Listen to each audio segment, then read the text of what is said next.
Okay, good afternoon, everybody. My name is Kevin McMahill, and I'm the Sheriff of the Las Vegas Metropolitan Police Department. We are here this afternoon to provide some significant updates to the vehicle-borne improvised explosive device and suicide at the Trump Hotel. We have uncovered additional documents and information we feel it is important to share with you all. I will reiterate again, however, to you that with this new information comes more questions than answers. I will not provide an opinion on what the documents mean, nor will we release information or documents that have not been completely verified by our joint investigators. As I said, the joint investigation, again, is being conducted by LVMPD, the FBI, and the ATF, and we've been working this thing around the clock since it happened. In regards to some of the developments, I want to talk to you just a little bit about the fact that on the cell phone of our suspect, we discovered a much larger 6-page, what we're describing as a manifesto. This is in addition to the previously released 2 letters and the email that was sent to the mentioned podcast host.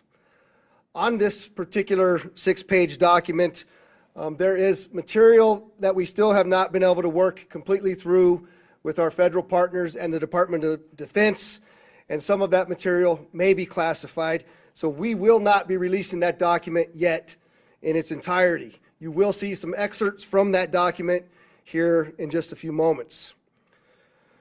New evidence has also emerged that this death was a suicide and that a V-bid or a car bomb was used in the incident. We'll talk a little bit about that. Of particular note, we also have clear evidence in this case now that the suspect used ChatGPT, artificial intelligence, to help plan his attack.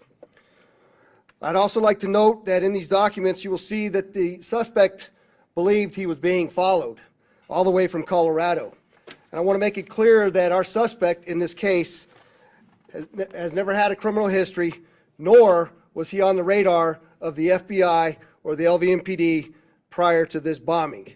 For some of the significant updates, I'm going to turn this over to Assistant Sheriff Dory Corrin to go through those processes. Dory? All right, good afternoon. I'm Assistant Sheriff Dory Corrin at the Las Vegas Metropolitan Police Department. I oversee our Homeland Security and Investigative Services group. As I mentioned last time, that includes our counterterrorism unit, which is one of the key elements work in this case. As the sheriff pointed out, we have a few developments, one on the video analysis and the video evidence that we've recovered, the other is on the physical evidence that we've recovered from the vehicle, and finally the digital forensics. So I'll begin with the video analysis. We now have video footage that we're able to confirm that the suspect did prepare and stage for his planned attack. You'll see the suspect here in the video. He'll end up pulling out a can of racing fuel from the back of the vehicle, and then he'll start pouring that racing fuel onto the back where there's contents of explosive materials. You'll see that in just a moment here. It's a white can. We did recover that can from the vehicle and did confirm that it was racing fuel. In addition to this video, after you see him pouring it, you're going to see as the vehicle drives away, you'll end up seeing fuel leaking from the vehicle, which is consistent with what you're seeing him pour. So he'll seal the vehicle right here, and then he'll start driving off, and you'll start seeing traces of fuel that's dripping from the back of the vehicle. You'll see other parts here, and you guys can take a closer look after the fact, too, to try to see the dark spots versus the spots that were dry before. In addition to this video, we also have additional evidence that includes showing that the vehicle was leaking upon his arrival to Trump Towers. So in just a moment here, you'll start seeing right there, you'll see a trail of liquid falling from the back of the vehicle. And you'll see a before and after comparison in just a moment of the valet right before he drives onto the valet area and after, which will show you the fuel leaking from the vehicle. The other thing is there's a video here that we're going to show you that will show that his hands are on the steering wheel as he's driving up to the valet. There was some conversation about whether the vehicle was in self-driving mode. We've already addressed that in terms of the technical data that we collected, but also you can see that his hands are on the steering wheel as he's pulling up. And then finally, we're going to show a video here, and ATF will elaborate on this a little further in their briefing, but of the explosion that occurs. You're going to see frame by frame, you'll see an initial flash prior to the larger explosion. So pause right there. That's the initial flash that happens right before the large explosion. You're going to see a still in a moment. Right there's the initial flash. And then following that is the large explosion. The other thing that you're seeing circled in red there is, we believe, fumes from all of the racing fuel that was poured inside the vehicle and on the back. It ignited first, which is consistent with the briefing that you're going to get from the ATF on how the actual explosive materials were ignited. The next area I want to talk about briefly is the physical evidence recovered from the vehicle. There were 3 cart casings, .50 caliber expended cart casings that were recovered. You can see images from the forensics there. What's very important about these cart casings in terms of what happened in that vehicle, 2 of the cart casings had primers that were burned out due to the intense heat. This is consistent with the type of explosion that we believe occurred, and again, ATF will expand a little bit more on that. However, 1 of the 3 cart casings, as you can see, shows that the primer was punched, which basically means that it was shot through a gun, which is consistent with what we believe happened, that he ended up using the firearm to commit suicide. In addition to that, just want to revisit the firearm damage. There were 2 firearms that were recovered, the AR pistol and the Desert Eagle handgun. On the AR pistol, we found that it was inoperable, so we were limited on the ballistics analysis that can be done. However, we did find that there was a damaged cartridge inside the AR pistol that looks like it was damaged from the intense heat, which would have caused the round to go off, but it was not fired by the gun. Secondly, the Desert Eagle handgun, when we did the forensic analysis on that, we did find that there was 1 unfired cartridge inside of the firearm, which is consistent with the firearm having been discharged and the reload happening, putting another bullet into the chamber. The other area, just very quickly on the explosives, our lab did do some tests and they did confirm the presence of ammonium nitrate and aluminum. Our financial records, his journal entries, a variety of other things confirm that he did purchase what he believed was tannerite, but it was a different form of exploding targets that has has ammonium nitrate and aluminum in it, which is one of the explosive materials that he had. Transition over to the digital forensics. We had briefly mentioned that there was a note in his phone that was titled surveillance log or surveil log, and it was more of a journal of activities. It did point out people he thought were following him at various instances. We will work on trying to get as much of that information out as possible, but just so you can kind of have an idea here, there's kind of a little bit of a summary. So for example, on December 27th, you can see he talks about purchasing the firearms, in particular the Desert Eagle and the AR pistol. On December 28th, the following day, just an excerpt for you, he talks about picking up the Cybertruck as a rental and purchasing exploding targets. On December 29th, he talks about purchasing camping gear as well as white gas, which we believe is the fuel. On December 31st, he talks about reaching a decision point, and he talks about committing to the Grand Canyon, that he plans on conducting surveillance at the glass walkway and identifying a launch route. The sheriff had mentioned this earlier. We wanted to be able to provide additional details to you on that topic. Continuing on the digital forensics, well, actually, I will just reference that. When he talks about the Grand Canyon, that was on December 31st.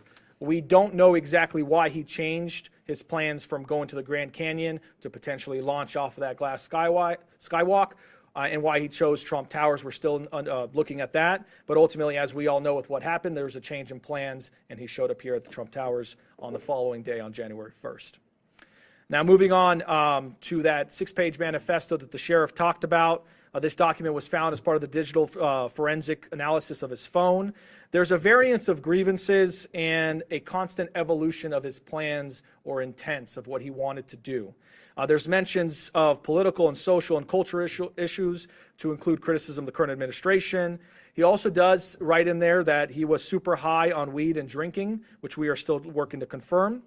And then he discusses the Cybertruck being used as a vehicle-borne improvised explosive device. He also says that he has graphic encounters from his military experience that replay in his head over and over, and that now he feels like he's a shell of a human being with nothing to live for.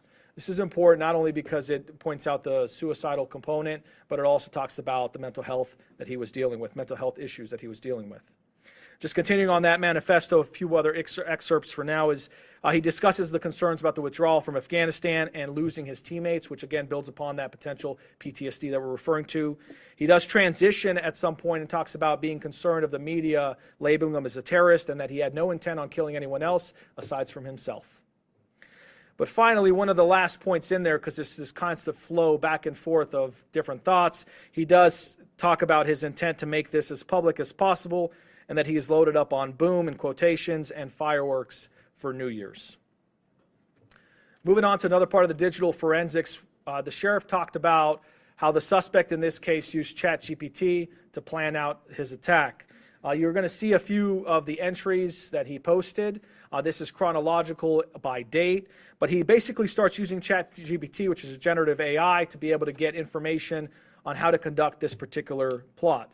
So ultimately, you'll see that he looks at trying to figure out the amount of explosives needed in order to conduct the explosion he was looking to cause. He also talks about, in the next set of questions, you'll see he's trying to figure out where to buy fireworks and how much of it to buy. He looks at the equivalence of those fireworks and how they compare to TNT and other types of explosive material.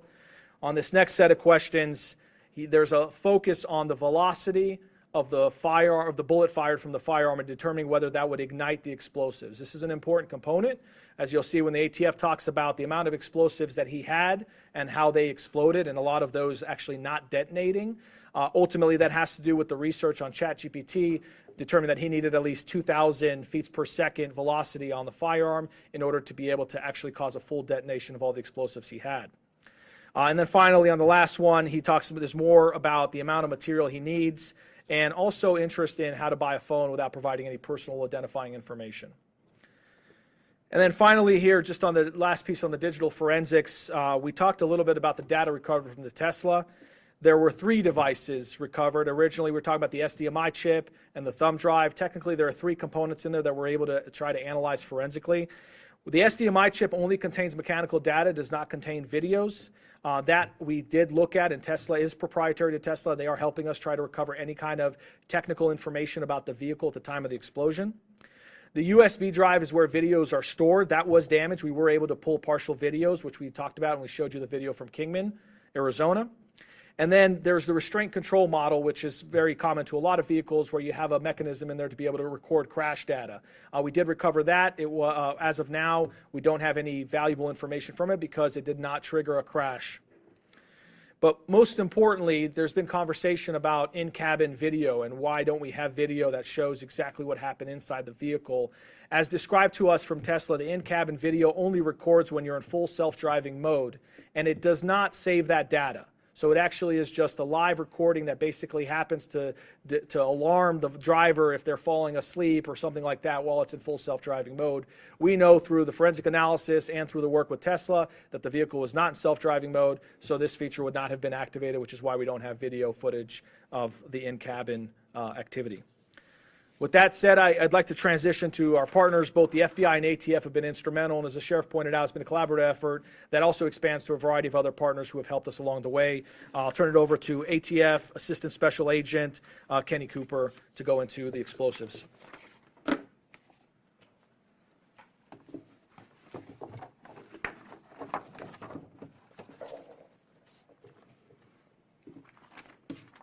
Good afternoon, everyone.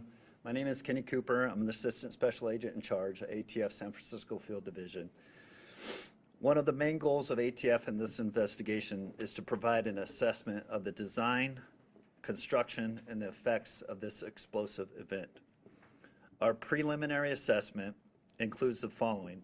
An explosion did occur with up to 60 plus pounds of pyrotechnic material. This is an explosion and not a detonation.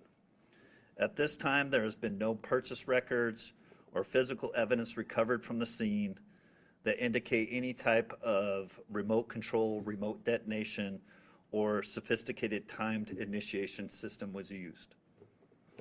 The initial explosion is a fuel-air explosion.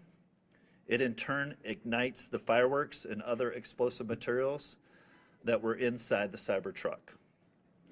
The evidence supports and suggests a large portion of almost 20 gallons of fuel were poured over the fireworks and the explosive materials that were inside the cargo compartments of the Cybertruck.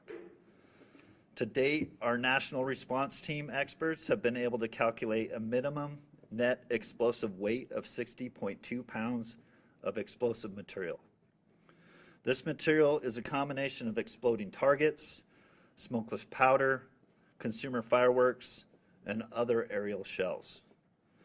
This explosion was enhanced by Coleman Fuel, VP Racing Fuel, MSR Super Fuel, and 70 pounds of Eagle Magnum lead shot, essentially bird shot.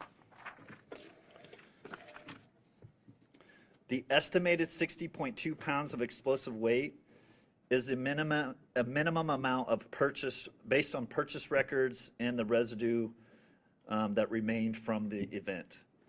That true total could be much higher. In fact, we still have investigative leads as far as the purchase material that once we have those calculations will change. The initiating flame to these explosives could have been from several possible sources and cannot be confirmed or eliminated at this point of this investigation. Due to the near simultaneous fatal gunshot, fatal gunshot, and device initiation, it is possible that the muzzle flash alone was an initiation source to the fuel air explosion. Other possibilities that cannot be ruled out and could include something as simple as the suspect lighting a flame source just prior to pulling the trigger of the semi-automatic pistol. Also, there's remnants and evidence that there was hobby fuse strung basically from the front of the compartment to the rear. That hobby fuse would, the way that we found it, could absolutely be an ignition source to the fuel air explosion. And the third possibility that we're not ruling out, and we have to continue to work with Tesla in the forensic download of the information from the vehicle, is a potential of an electrical short within the vehicle. And that electrical short could result in the ignition of the flammable vapors. This was kind of covered really well before, but just to draw some attention to the video evidence, if you can go to like the very first frame, you just had right there. So that initial flash point is consistent with the area of the driver that was found in that vehicle and the self-inflicted gunshot wound. That is consistent from our belief that muzzle flash alone could initiate this fuel air explosion. And then this view is a little bit forward. That's initially the second frame as we progress through that. That visual just visually characterizes exactly what a fuel air explosion is as it propagates from the initial ignition and eventually moves throughout the vehicle. The flame there on the seam of the door just further verifies that fluid was poured throughout that vehicle and is dripping from that vehicle as he rolls up, and that vapors from that is all starting to ignite. Even though this goes fast as it's played through, in orders of magnitude, this is much slower than a detonation of high explosives. And then as you continue through, it just shows the destruction of that vehicle, and a full thermal event occurs after that. It is important to note that the consumer fireworks are designed specifically to not mass detonate. This limited the explosive effects, resulting in a deflagration versus a detonation of the materials. In other words, the fire that resulted from the fuel air explosion essentially just lit the fireworks located throughout the Cybertruck, and they functioned as they are designed. And then final point that I want to make a point of, the volume of lead shot, 75 pounds of purchased birdshot, is indicative of an attempt to weaponize the device over and above the explosive and incendiary effects. So we do know, as a matter of fact, that the results of this explosion could be much greater. Is there any other points you wanted me to cover, Sheriff? Thank you.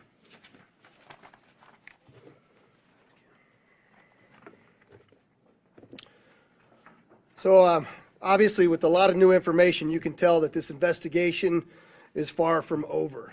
I will tell you that we still have an outstanding laptop, another mobile phone, and a smartwatch that we still need to get into and recover information from. We will continue to work towards that end.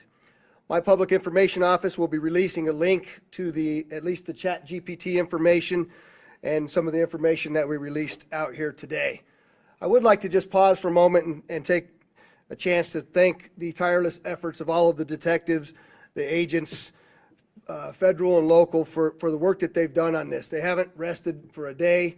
We've brought resources in from all around the country to get us to where we're at. They've just been remarkable, and I want to publicly acknowledge them. There remains much to investigate and to analyze about this incident so that we can, number one, learn from it, but number two, continue to keep our community safe. With that, I'll take a few questions. If you please don't mind identifying yourself and who you're with. David. Thank you for taking my question. David Sharns, KLAS TV. You guys have been careful not to talk about how he built what he built. Is it concerning that he was able to use ChatGPT to ask and get an answer and be successful? So the question is it concerning to us that he was able to use ChatGPT to get an answer on how to build some of what he did? I would answer that question by telling you that we knew that AI was going to change the game at some point or another in really all of our lives. And certainly, I think this is the first incidents that I'm aware of on U.S. soil where ChatGPT is utilized to help an individual build a particular device, to learn information all across the country as they're moving forward. And so absolutely, it's a concerning moment for us, but it's also goes back to my last point that it's instructive to us, right? It's instructive to us across this great country of ours to share with other law enforcement and other entities about what it is that we know and how it is that we know it, which is exactly why I'm going back to releasing the information. When we know that we're not going to compromise sources and methods of the way information is obtained, we have been leaning forward in releasing every single document that we possibly can, and we will do that as long as it doesn't endanger anybody's lives moving forward. So we'll continue to do that, but yes, 100%, I think the ChatGPT was a game changer for us here.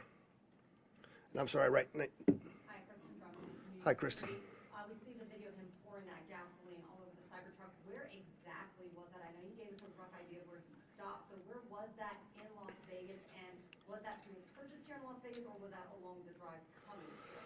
So the question is where specifically on the video that we showed that he was pouring the gas into the back of the truck, and I'm sorry, the second part again. And was that fuel purchased here in Right. Vegas, or did he bring it in among the other ammunition and fireworks that he purchased along? And was the vehicle or the gasoline purchased here in Las Vegas? We believe that this was purchased along his route on the way out here. We're continuing to look at all the places that he stopped to actually purchase both the birdshot and the other things that were mentioned as to being in the back of the vehicle. So not 100% confirmation yet, but that video was taken from a parking lot at Flamingo and Koval. It took us a little while to get to the video to be able to zoom in on where it was at, but our digital forensics lab was able to actually get to that video, enhance it enough so that we could see specifically what was going on. We knew we possibly had that, but it just took a while for us to get to where we're at. Did any witnesses see him pouring that gasoline on the truck there? We don't have any of that. Yeah, the question was, do we have any witnesses that actually saw him pouring the gasoline?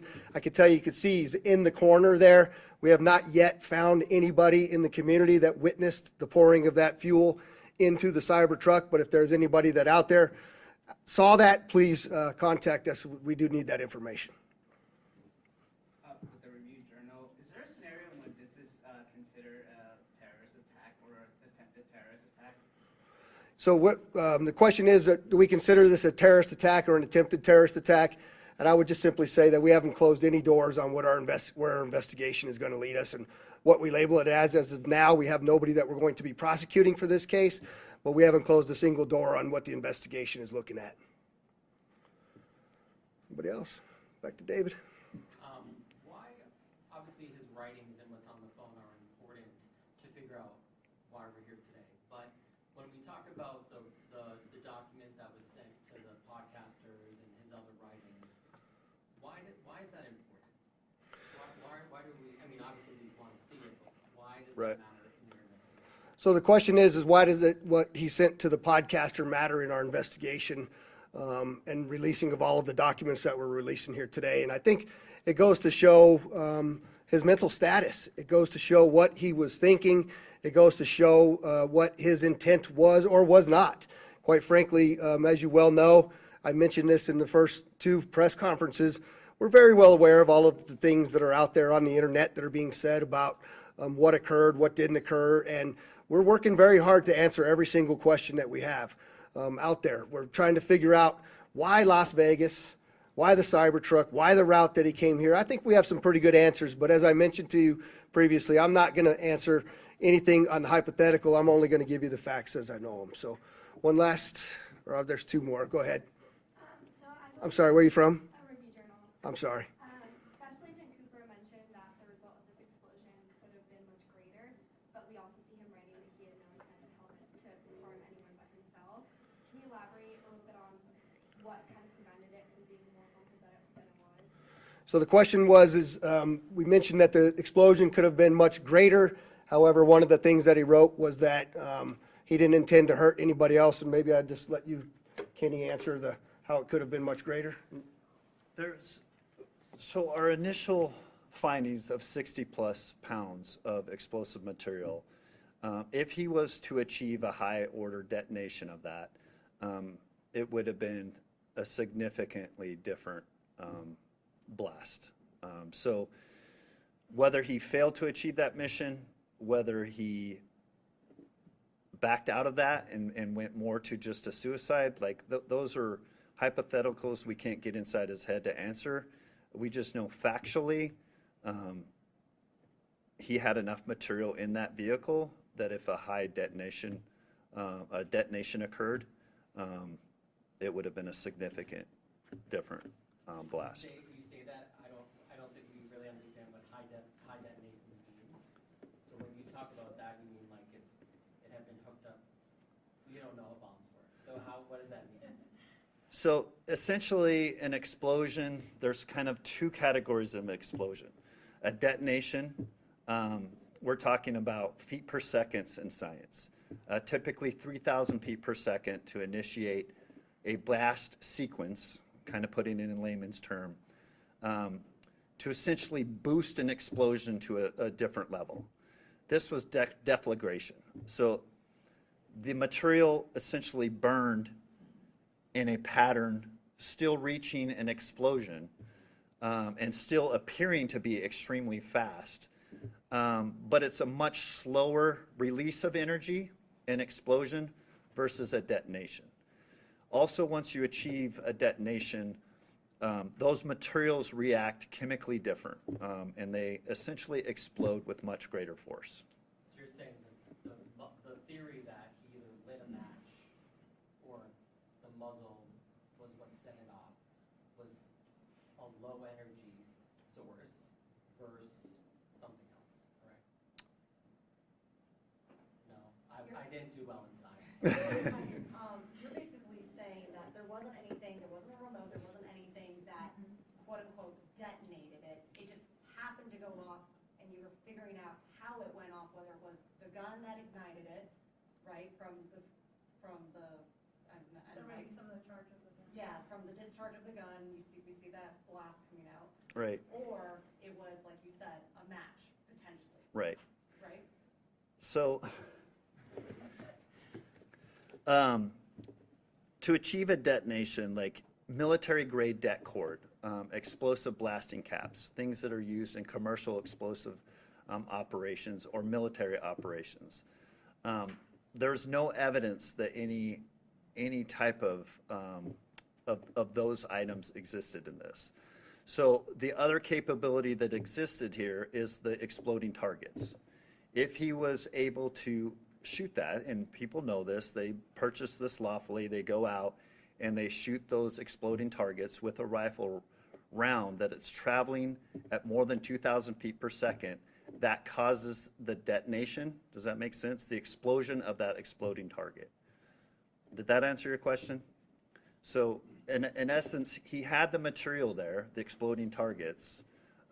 If that was shot with a rifle round, it would have had a detonation versus a deflagration effect. But instead, fire went over the targets, which is why they did. Fire initiated the vapors, causing a fuel-air vapor explosion. I do have one more question, and it's just about the ChatGPT angle. Melissa Beckett, Fort Tail 13. Hi. I know that you mentioned that he hadn't been flagged by the FBI or by Metro in the past, but given the fact that AI is something that a lot of people use, was there an opportunity for that to maybe have been flagged by an agency and possibly prevent this from happening, or is the technology just not trackable and traceable? Yeah, the question is should we have been able to, basically, should we have been able to track the fact that he was using AI for what he used it for? And I don't think that capability exists as we sit here today. Kristen, I know you had one last. This will be the last one. Okay, this is about for the FBI because the chat online and everywhere, including that manifesto that was sent to the podcast, is saying he was trying to send a message about war crimes that allegedly happened. I know you had also mentioned that there are parts of the document that you're unable to release due to the Department of Defense saying that there's maybe some classified information. So is there any validity to what he said in that initial email out to the podcast? Yeah, so the question is there any validity to what he put into the initial email that he had sent out to the podcast? And I can't tell you the answer to that question at this point. There's a number of, I'm sorry? And the FBI? Would you want to comment on it?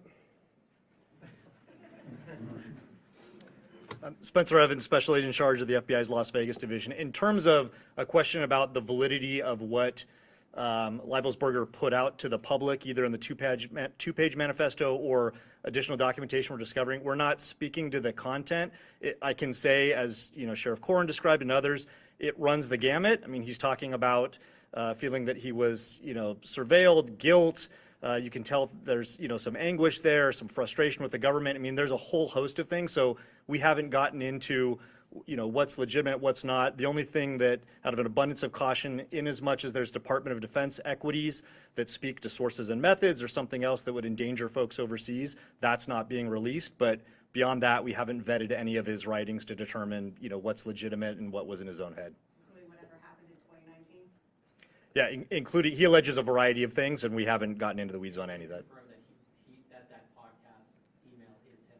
Yeah, so we have confirmed that the document that he sent to the podcast, we know that he was the one that sent that document.